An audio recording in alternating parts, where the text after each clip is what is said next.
Olá, audiência qualificada e abençoada da nossa queridíssima Rádio Vinha FM. Eu sou Giuliano Mioto e estamos aqui em mais um Negócios de Valor na nossa queridíssima Rádio Vinha. E eu estou aqui hoje com um convidado que é um amigo muito querido, alguém que eu admiro bastante, que é um advogado tributarista. O nome dele é Fabrício Caldeira Landim. Ele que é especialista em direito tributário pelo IBET de Brasília e está fazendo um mestrado hoje também no IDP, lá em Brasília, que é um instituto muito reconhecido internacionalmente, e é um mestrado também na área do direito tributário. E a gente está aqui com ele para entender um pouquinho como é que funciona essa carreira, né, do tributarista, quais são as oportunidades, o que está acontecendo. Vamos tentar entender também quais são os impactos da reforma tributária na profissão do advogado tributarista, para aqueles que estão já na seara e aqueles que também estão estudando e querendo aí tentar uma carreira nesse setor. Tudo bem, Fabrício? Então, Juliano, prazer, obrigado pelo convite. É uma honra estar aqui contigo, né? São 25 anos de amizade.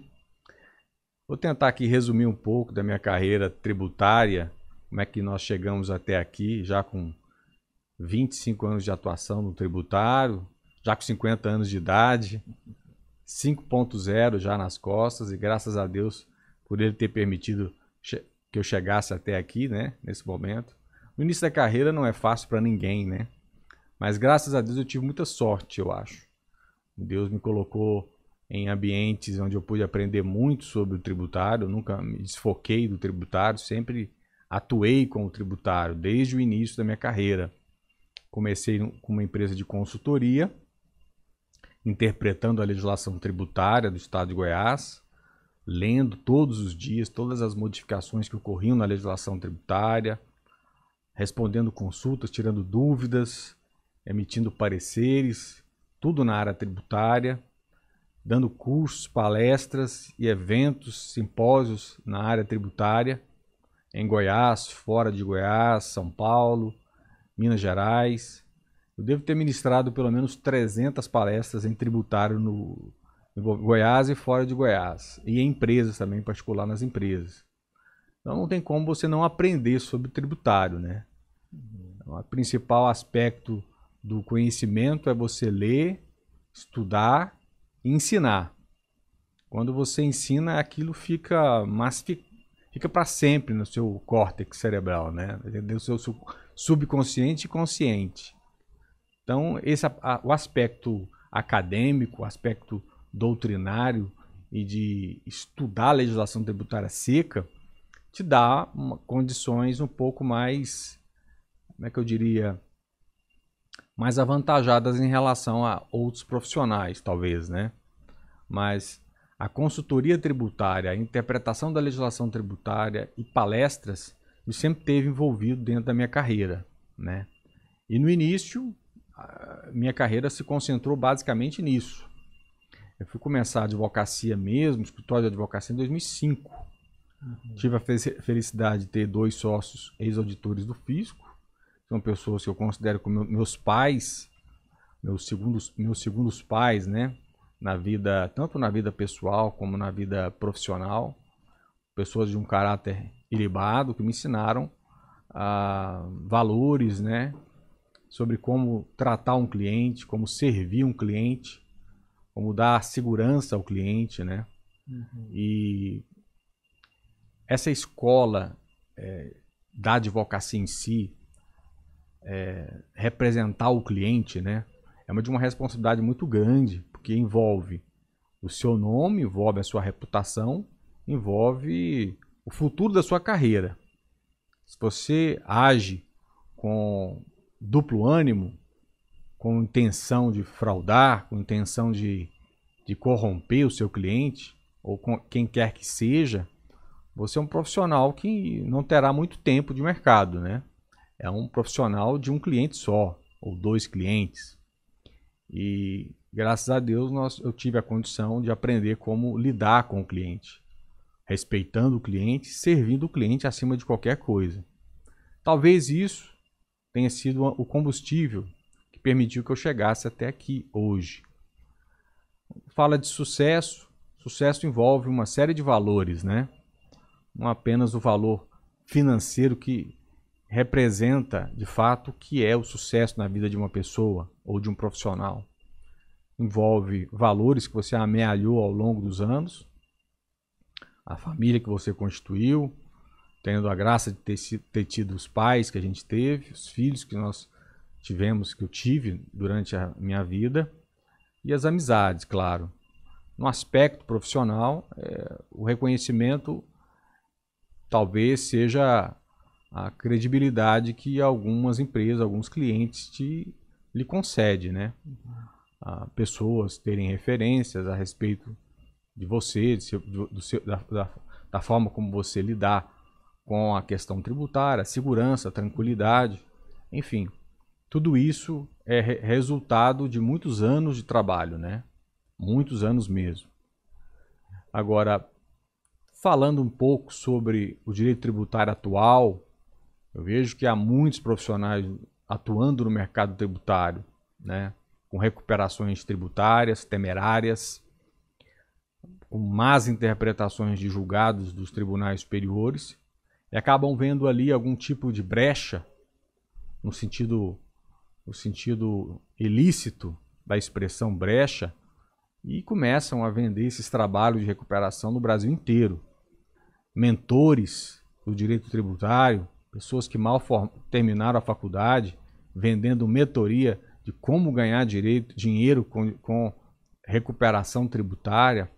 Isso tudo vem prostituindo o mercado tributário, né? E aí os empresários, ávidos por economizar a sua carga tributária, acabam lançando os pés pelas mãos, né? Metendo os pés pelas mãos. Né? Uma coisa interessante de tudo isso que você está falando, o que para mim assim fica bem ressaltado, e para quem está nos acompanhando aí, é que, acima de tudo, uma boa carreira na advocacia tributária, ela passa por você ter integridade, né? De você não vender fantasia, não vender soluções mirabolantes, não vender coisas, como você disse assim, né? Que vai te dar aí talvez um ou dois grandes clientes, você vai ganhar muito dinheiro, mas depois vai ter que sumir, fugir, né? E não tem mais o que fazer. E me parece assim, eu te conheço, né, há 25 anos, são mais de 25 anos se brincar, né? Eu vejo que a gente sempre que a gente trabalhou, desde quando a gente começou a trabalhar lá na CEL, na verdade, nosso contato com o direito tributário já foi na faculdade, né? Acho que na faculdade, assim, eu acho que é uma lição importante para quem está estudando, é você, já na faculdade, definir o que você quer da vida, né? Porque eu acho que o que falta hoje também muito na moçada é isso, né? Não sei se você tem percebido aí nesse mercado, você deve contratar eventualmente profissionais para te auxiliarem. E o que você tem percebido assim do mercado assim, e dos profissionais nessa área de direito tributário aqui no Brasil, em Goiás, enfim? Boa pergunta, Milton. Encontrar profissionais, primeira coisa, né? O direito tributário, no primeiro semestre da faculdade, eu queria tributário. Não sei se porque o nome era bonito, soava bem, tributário, né? Mas era um ramo de desafio. É um ramo em que a legislação muda todo instante, a jurisprudência muda a todo instante. Todo dia nós temos novos julgados que te conduzem, né, a caminhos que te permitem enxergar um pouco mais longe possibilidades para os clientes, né? Então, eu acho que para o profissional do direito, qualquer ramo que ele queira se enveredar, ele precisa ter isso muito bem definido quando ele entra na faculdade. É claro que às vezes o contato com outros ramos ali, o estudante faz um estágio num bom escritório, ele acaba se apaixonando por uma outra vertente do direito. Então, isso pode acontecer, mas se ele tiver um foco bem definido dentro da faculdade, isso vai ser uma vantagem que ele terá quando ele formar, né? Com relação a profissionais que entram no escritório, realmente é muito difícil. Primeiro porque os que se dizem apaixonados pelo direito tributário acabam não se revelando apaixonados por este ramo do direito. Seja porque é um pouco mais complexo, porque envolve estudar muita legislação. E é difícil você encontrar um profissional com um perfil que envolve curiosidade, muita carga de leitura e capacidade de interpretar e de querer mesmo atuar no tributário, né? E hoje o mercado está cada vez mais difícil, né? Os profissionais formam no direito e não sabem escrever, não sabem interpretar um texto jurídico, interpretar uma legislação tributária, né? Essa é uma dificuldade que a gente tem encontrado no escritório. Às vezes eu tenho a sorte de ter formado 2 profissionais que estão comigo há muitos anos, pelo menos uma deve ter 18 anos, a outro 25 anos, e esses estão comigo esse tempo todo e foi difícil, mas quiseram aprender e estão comigo. E os outros passaram e mudaram de ramo, e uns até pararam de fazer direito, foram atuar em outras áreas, mas acho que a grande dificuldade hoje é pegar pessoas talhadas, pessoas realmente interessadas em tributário. O mercado de Goiás é um mercado muito competitivo, muitos escritórios de advocacia também atuando no tributário, que não atuavam e passaram a atuar em tributário. E o mercado de Brasília tem muitos bons profissionais em tributário, muitos estudiosos, né? Muitos profissionais bons lá. Também tenho lá uma unidade em Brasília e tenho muitos bons profissionais lá em tributário, muitos mesmo, que me ajuda muito. Então, é o casamento de encontrar profissionais, alunos, estudantes de direito, que com esse perfil não é fácil mesmo. É um ramo mais difícil. Agora nós estamos numa fase de transição, né? Uma fase muito importante, onde o estudante de direito tributário precisa estudar realmente a reforma tributária. É uma emenda constitucional muito grande, com muitas regras de transição, que deve levar pelo menos até 2070 para ela de fato se consolidar. A transição dos tributos vai terminar em 2033, onde o IBS será transformado, o ICMS será transformado efetivamente no IBS, o PIS, COFINS e o PI se transformará no CBS de fato, e a partir daí você tem uma série de outros aspectos, o Fundo de Compensação do Incentivo, Fundos de Desenvolvimento Econômico Regionais, que serão repassados pela União, o federalismo fiscal, né? O federalismo mudará totalmente com a implementação da reforma tributária. Os estados terão muito pouca autonomia, quase nenhuma, para decidir sobre política tributária. Tudo ficará na mão da União. Então, aliás, essa foi uma crítica muito contundente, né, que o governador fez, sim, o pessoal das maioria das entidades também, né? Esse excesso de concentração da tributação, do dinheiro do pagador de impostos na União, né? Isso, de certa forma, pode ser muito ruim, né, para os estados. O ISS também vai para a União, né? Porque não, o ISS, se ele ficou de fora, eu não... Não, o ISS ele fica na mão do município, mas é o produto da arrecadação do IBS que vai para o município. Entendi. Aí cria-se um coeficiente de participação do município, são 5 mil e poucos municípios, né? Vai ser criado um comitê interestadual, político, vamos dizer assim, onde nós teremos 14 representantes de cada unidade, das unidades federadas regionais, com maior concentração populacional, menor concentração populacional, e dos municípios que vão interpretar a legislação tributária e vão repassar os recursos, né, arrecadados para os municípios e para os estados também, né? Isso acaba que pode gerar muitas injustiças, digamos assim, né? Porque, por exemplo, um município que não seja alinhado politicamente com o pessoal do conselho ou com a União, ele pode sofrer aí várias retaliações, digamos assim. Provavelmente isso pode acontecer. O espírito da reforma tributária hoje não.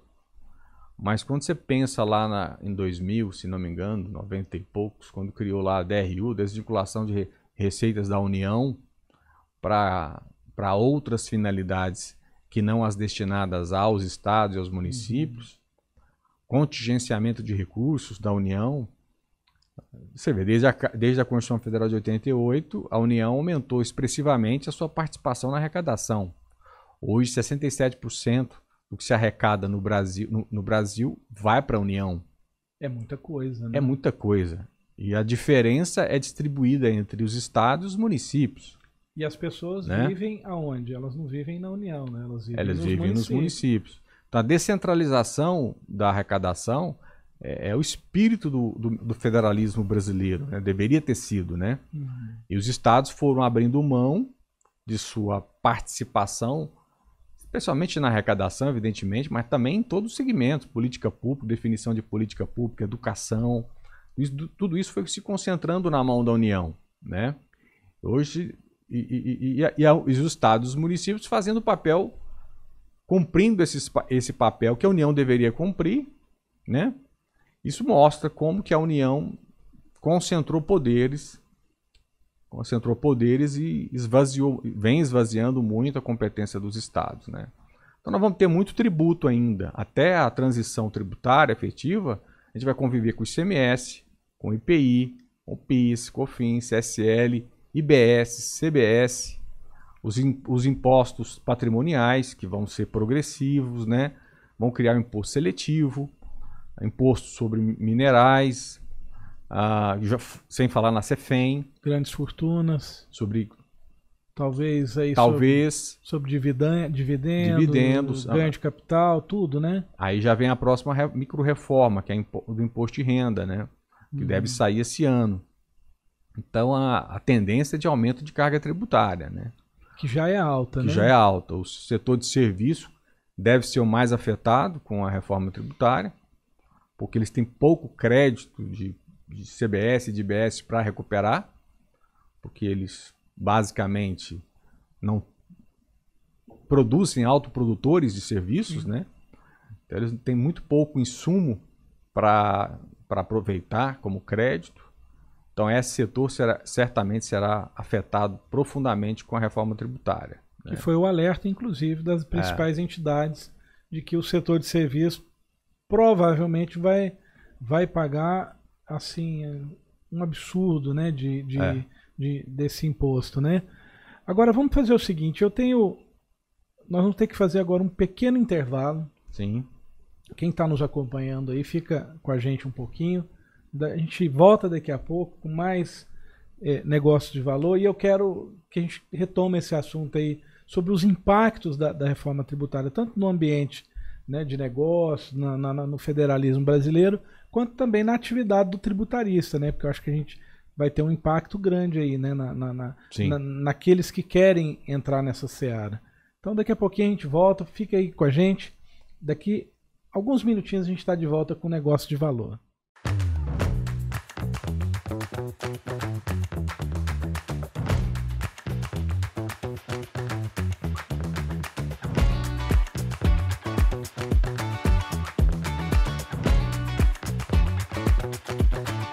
Olá, estamos de volta aqui com Negócio de Valor. Eu sou Giuliano Mioto, estou com o Fabrício Caldeira Landim, que é um advogado tributarista de bastante sucesso e renome aqui no estado de Goiás, uma pessoa que eu já falei no primeiro bloco, admiro muito, já trabalhamos juntos desde a época da faculdade, e hoje ele é uma pessoa que praticamente respira, né, o direito tributário. E no primeiro bloco a gente estava comentando um pouquinho sobre todos os impactos da reforma tributária, algumas questões que foram levantadas. E eu queria entender, Fabrício, que a gente estava falando um pouco antes de começar o programa, como que essa reforma tributária ela pode impactar no mercado de direito tributário, ou seja, os tributaristas. Aquela pessoa que está fazendo faculdade ou que está querendo entrar na área de direito tributário. Com essa reforma, não vai ser mais igual era antes, né? Eu acho que hoje a gente tem um sistema que parece um manicômio, né? Eu acho que ele ainda vai perdurar durante um tempo, mas a tendência é ir diminuindo ou aumentando. O que você acha que vai acontecer aí com a área do direito tributário? Hoje de fato nós vivemos um manicômio tributário mesmo. Se for pensar no IPI, né, quantidade de itens classificados por normas brasileiras e harmonizações com o Mercosul, cada produto, cada variação de um produto tem um IPI, aquilo é realmente um negócio louco, só tem isso no Brasil, né? O modelo dele só Ficou tem no até Brasil. famoso Né? aquele, acho que é um advogado, né, que fez um livro assim juntando as normas tributárias, que deu um livro, um calhamaço assim do tamanho de uma sala, né? Mais ou menos Não isso. foi isso? O Brasil é o país, acho que é o país que tem o maior número de normas tributárias existentes em vigor e mais produzem normas tributárias, né, hoje. E esse manicômio vai continuar no período até a transição. Nós vamos conviver com mais tributos, com mais arrecadação, né, e a concentração dessa arrecadação nas mãos da União. Mas hoje nós temos o maior número de advogados tributaristas por metro quadrado do mundo, né? Nós temos a maior quantidade de advogados tributaristas atuando no mercado. Todos os anos formam uma miríade de advogados, tudo atuando, procurando atuar na área tributária, né? Mas esse mercado, a minha visão futura é de que esse mercado vai ter uma retração muito grande. Primeiro que nós estaremos aí em plena revolução 4.0, né? Tudo digitalizado, todos os contribuintes serão submetidos a uma formalização artificial de suas atividades, senão eles não vão poder tomar crédito de IBS, nem de CBS, não vão poder transferir crédito de IBS, CBS.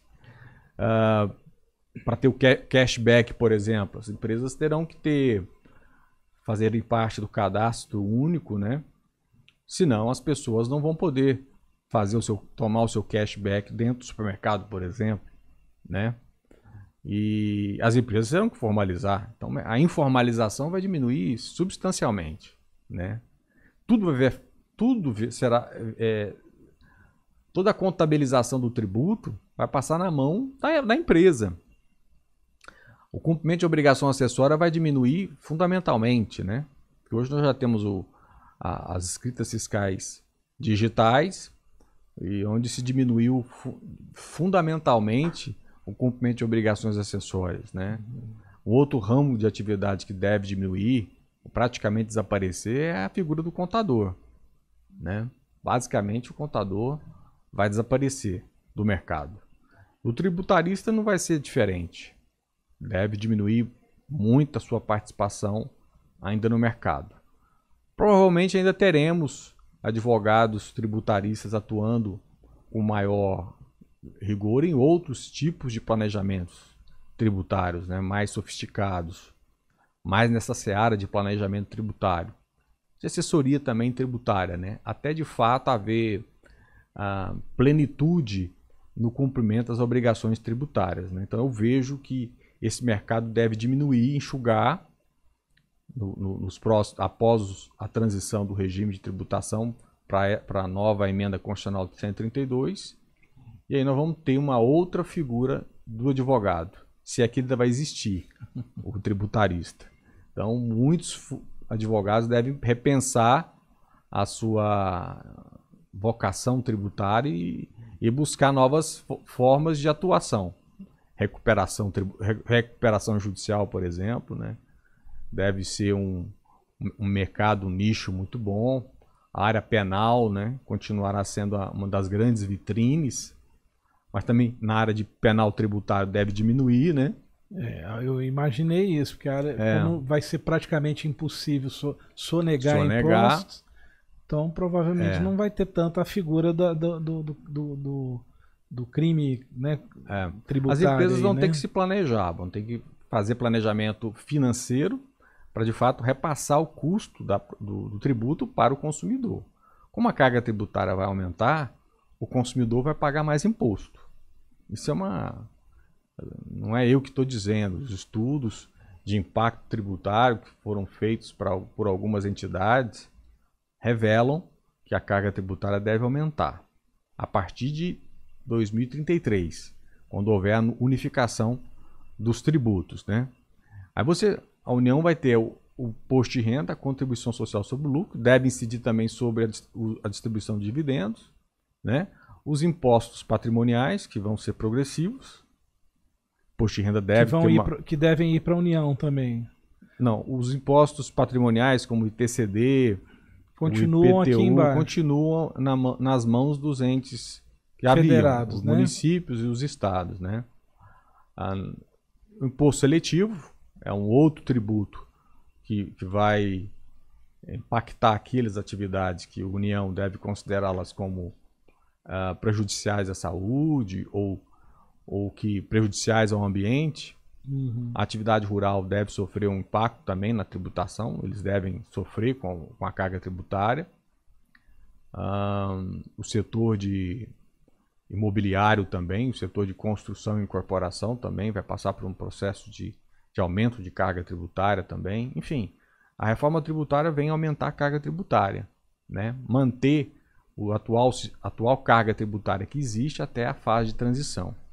O governo tende a depositar um fundo, criar um fundo, onde será feita a compensação da suposta perda de arrecadação que os estados teriam com a transição da reforma tributária.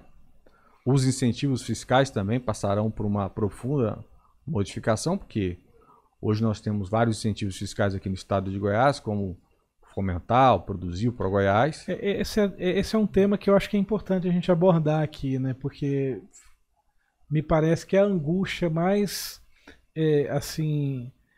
do pessoal do setor empresarial, das entidades que eu tenho visto, escutado, do próprio governador, seria o fim praticamente dos incentivos fiscais.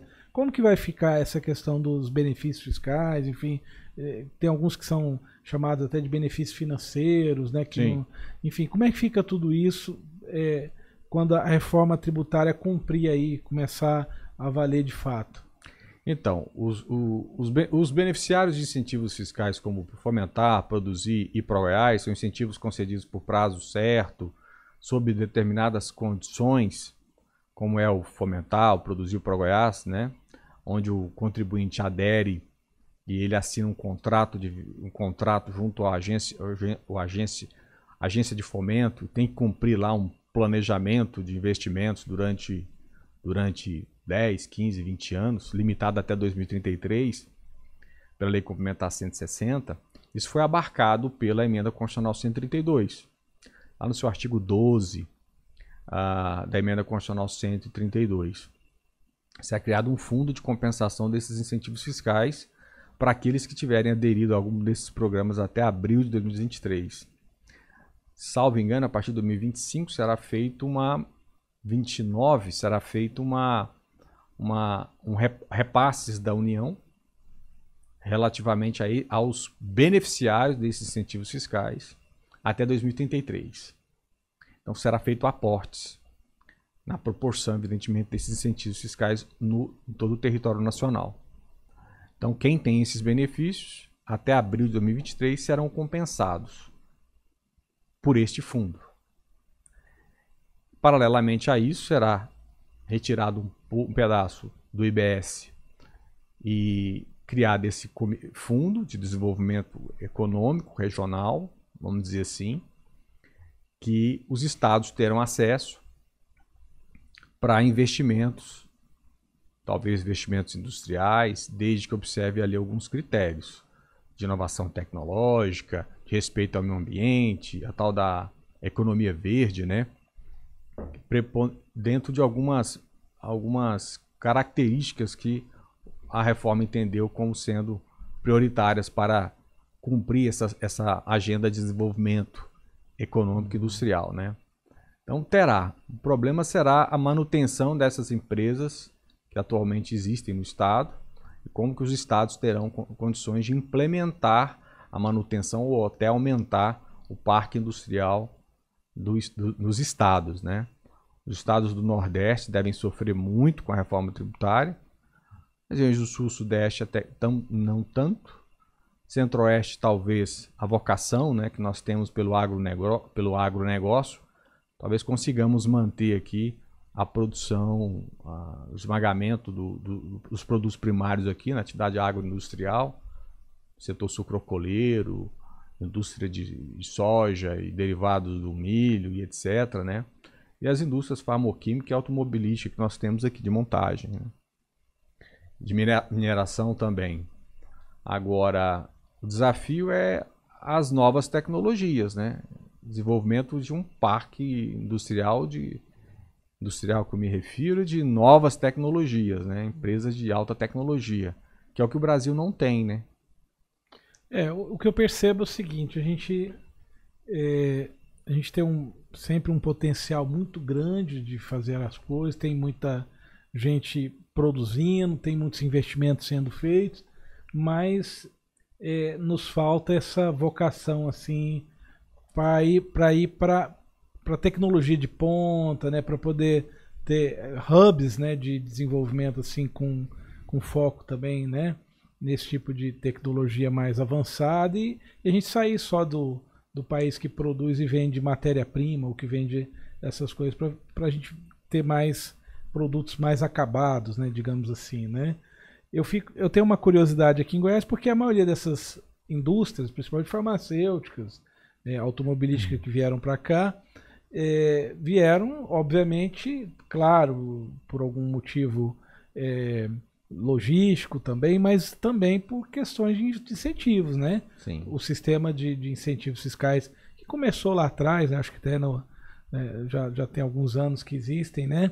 Era fomentado, virou produzir, vai mudando o nome porque os novos governos vão querendo deixar a sua marca, vão melhorando alguma coisa aqui, piorando outra ali. Mas eu percebo assim que boa parte desse parque industrial veio para cá não necessariamente porque era o melhor lugar, mas porque tinha como diz, uma vantagem econômica. Para mim é vantajoso economicamente estar aqui. Como você colocou na sua frase aí, Sul-Sudeste já tem uma vocação que eles praticamente não dependem desse mesmo tipo de mecanismo, né? Praticamente que naturalmente as empresas já vão para lá. Tem os portos, no Porto Santos, tem portos no Sul importantes, né? Então, como que você acha que vai ficar essa industrialização do estado de Goiás com base nisso, nesse cenário que você está traçando para nós aqui?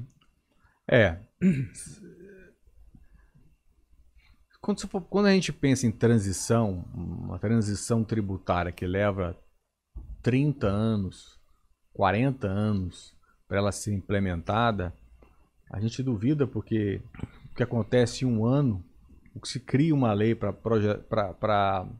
acontecer em um ano, normalmente não acontece, né? Tudo vai depender de leis complementares que vão ser criadas. As regulamentações, né?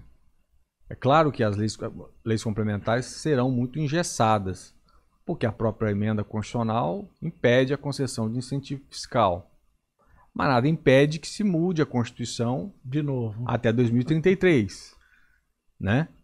Para que os estados possam, pelo menos, não o estado, mas a União, porque da forma como está a emenda hoje, o estado não pode conceder.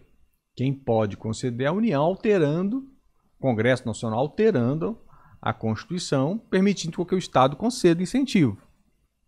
Se isso não acontecer, nós vamos ter um problema de migração de capital.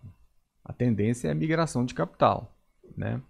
Não obstante a tributação da CBS e do IBS sejam no destino, então fica melhor para as indústrias estarem num polo exportador do que estarem no estado consumidor, né? Sim. Então esse é um primeiro aspecto que eu acredito que a reforma tributária vai prejudicar alguns estados por conta disso. Então, se não houver uma reforma administrativa até lá, para diminuir gasto público, né, que deveria ser feita em paralelo com a reforma tributária, os estados vão ter um problema gravíssimo, né, porque quem não impede a União criar mais tributo. Nada você impede. Tem empréstimo compulsório, você tem a tal da CID, que a União pode lançar mão sobre vários tipos de operação, vários tipos de atividade. Então você tem muito poder tributário na mão da União. Sempre tem o famoso assim, e outros, né? Os estados E vão poder outros criar pode criar outra alíquotas, coisa, né? poderá mexer em alíquotas. Uhum. Mas o Senado Federal vai estipular as alíquotas gerais e os estados terão que uniformizar as alíquotas que eles modificarem no todo o território nacional. Então, assim, é muito pouca manobra que os estados terão para poder atrair investimento, né? Ou seja, nós temos um desafio gigantesco pela frente. O tributarista, ele ainda vai ter muito trabalho nos próximos anos. Talvez eu e você nem vamos estar vivos para ver o fim dessa nobre profissão, né? Do contador, do advogado tributarista, das pessoas que precisam ficar ali. Não acredito que vai acabar, mas vai ter aquele funil, né? Vai ficar aqueles que realmente, como você falou, assim, o cara que sabe de muitos outros assuntos e dentre eles ele é um excelente conhecedor do sistema tributário e ele consegue navegar entre os temas. Infelizmente, nosso tempo acabou, o programa é rápido, né? Mas eu sou muito grato pela sua vinda aqui. Você, para mim é uma honra grande ter você aqui. Você é uma pessoa que, como eu disse, eu admiro. Quero deixar um abraço, mandar um abraço aqui para Aparecido, né? Barros, Aparecido, Balian. Antônio Balian, que foram mestres, né? Que passaram pela nossa vida também, né? E se quiser deixar aí o seu recado final aí de 1 minuto, 1 minuto e meio, fica à vontade aí para mandar um abraço para quem você quiser aí e deixar sua última fala. Bom, inicialmente, claro, agradecer o convite, né, Juliana? A honra não é sua, é a minha, de poder estar aqui, tentar transmitir algum pouco daquilo que eu aprendi ao longo desses 25 anos. Agradecer a Deus em primeiro lugar, evidentemente, né? Agradecer minha família, a minha esposa, minhas filhas, enfim. Todas aquelas pessoas que estiveram comigo que sem elas eu não estaria aqui, evidentemente, né? E, enfim, agradecer essas pessoas e a Deus em primeiro lugar e desejar um sucesso para você, para a rádio. Tem feito um trabalho muito bonito, trabalho perene, né? Um trabalho de consistência e, enfim, desejar sucesso também a toda a equipe, né? Evidentemente, sem ela também o programa não seria possível, né? Sem o André aqui nos dando apoio aqui, sem dúvida, não acontece nada aqui. Não aconteceria, né? Então, agradecer a todo mundo e desejar um sucesso a todos. E é isso, obrigado pelo convite. Sempre que precisar, estarei aqui à disposição. Vamos precisar, várias vezes. Obrigado e até a próxima. Fica ligado aí, se você está no YouTube, não esqueça de curtir, compartilhar, comentar, porque você ajuda a aumentar o nosso alcance. Se você está na rádio, no aplicativo, pode mandar um recadinho aqui para a rádio. Quem quiser ter o contato seu, Fabrício, qual que é o seu Instagram? Caldeira.tributário. @caldeira.tributário. Quem quiser conhecer mais do trabalho excelente dele, tá lá, vai lá no Instagram que você vai conseguir acompanhar ele nas redes. Grande abraço, até a próxima.